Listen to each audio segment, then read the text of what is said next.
When I was 18, I googled how to make friends, and I was presented with this book, How to Win Friends and Influence People by Dale Carnegie. So you're probably thinking that this is the book that I'm going to talk about in this video, especially considering the name is in the title, right? But you're wrong. This book isn't the one that helped me to make friends, but it is the book that most people turn to when they want to make friends. When I was 18, I was going through a hard time with friendships and I was desperate to make new friends. I read this book and I made flashcards and everything, and I thought that considering this was a classic from the 1930s, it must be the ultimate guide to making friends. But now I realise that this book is not about making genuine friendships. Obviously I can't make a summary of the whole book, but let me just share a few of its points. Don't criticise, condemn or complain. Be genuinely interested in other people. Talk in terms of the other person's interests. Make the other person feel important. Let the other person do a great deal of the talking. So what's wrong with this advice? Well, to me, this really does encourage that mindset of people pleasing and caring more about the other person's thoughts and ideas. It's more about making the other person feel good rather than building a mutual connection. And when you're in the position that you want to make friends, most of the time you'll overthink what you're saying to the other person, what the other person thinks about you, and whether you're fun and interesting enough. But why should it all be on your shoulders when making a friendship is a two-way street? You can talk about another person's interests all day long, make them feel good and let them talk as much as they want, but it doesn't mean that they're going to like you or want to be friends with you. And from my experience, when I had this people-pleasing mindset, I didn't actually make genuine friendships. I just feel like that's not how you actually build friendships. So that's not to criticize this book, because obviously it's a classic for a reason, but I feel like this book is more about the latter part of the title, how to influence people. This is a book that deals with the art of persuasion, not the art of making genuine connection. So if How to Win Friends and Influence People isn't the book that helped me make friends, what is? It's The Courage to be Disliked. It's quite ironic that a book that has the word disliked in the title helped me to make more friends than a book which has an entire chapter called 6 Ways to Make People Like You. It's ironic, but when you think about it, it makes sense, and I'll tell you why. The Courage to be Disliked is a book about being yourself and making decisions that feel authentic to you. Whereas How to Win Friends and Influence People is more about playing nice and fitting into what someone might need from you. But in order to truly belong, in order to connect with other people on a genuine level, we have to be ourselves, we have to be authentic. Otherwise, if we're trying to change ourselves to fit in with what somebody else needs from us, that's not true belonging, that's trying to fit in. And there's a massive difference between fitting in and true belonging. So The Courage to be Disliked has been a really life-changing book for me, and I really recommend it. It's a bit of a strange book because it's written as a conversation between a philosopher and a youth, and it actually goes against some of the things that we tend to believe in. When I first read it, I wasn't really sure if I actually liked it, but it's been a year since I read that book and I still think about it. So in today's video, I want to share 3 concepts from the book that have really helped me and how they've helped contribute to my ability to make friends. There's no such thing as trauma.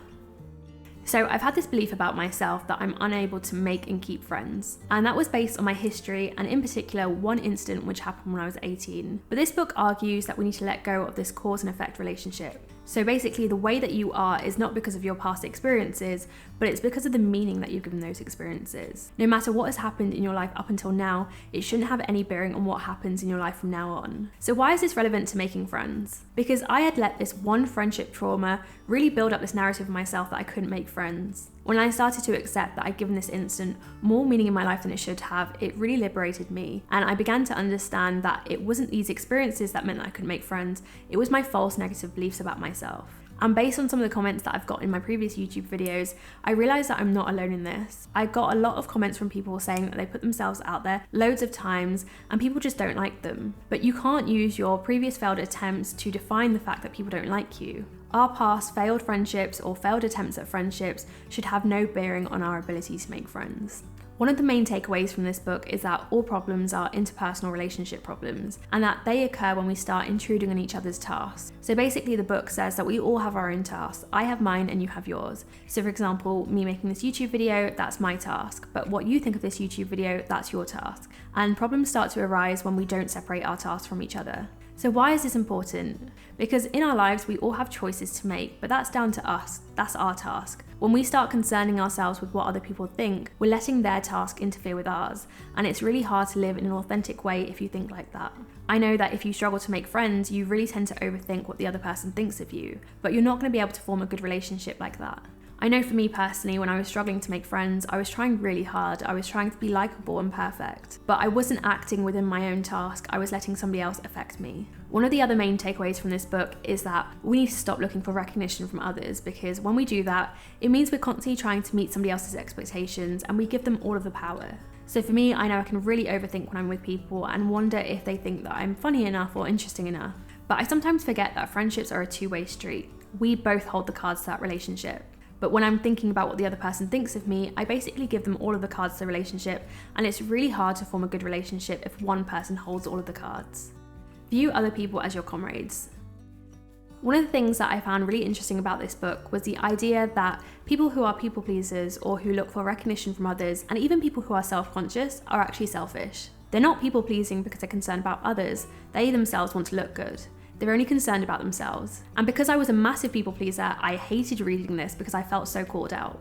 Relationships aren't about the self, they should be about that feeling of community and viewing other people as your comrades. And in order to get to that feeling, we need to switch our mindset from only being concerned about ourselves to being concerned about other people. We need to stop thinking about what can that person give me to thinking about what can I give them. And part of that is also having confidence in others. So when we think about friendships, we tend to think about trust. But the problem with trust is that it comes with conditions and it's very easily broken. But having confidence in others is about having faith in them. So it means that even when they break your trust, you can still have faith in them as a person. The book actually says that people who are self-centered will always struggle with this.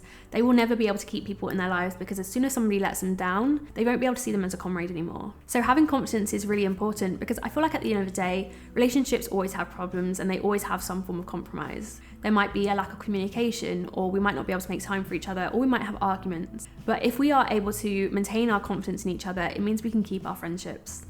Freedom is being disliked by other people. It is proof that you are exercising your freedom and living in freedom, and a sign that you are living in accordance with your own principles. So this book really gave me the courage to be disliked. It gave me the courage to be myself. And it was through being myself that I've been more able to connect with other people on a genuine level, and through that increase my chances of long-term friendships. This is honestly an amazing book, and I'll leave a link to it in the description below. I really hope it does challenge your beliefs about yourself and your ability to make friends. It's not about people pleasing, it's about being authentic. So I'll see you guys in the next one.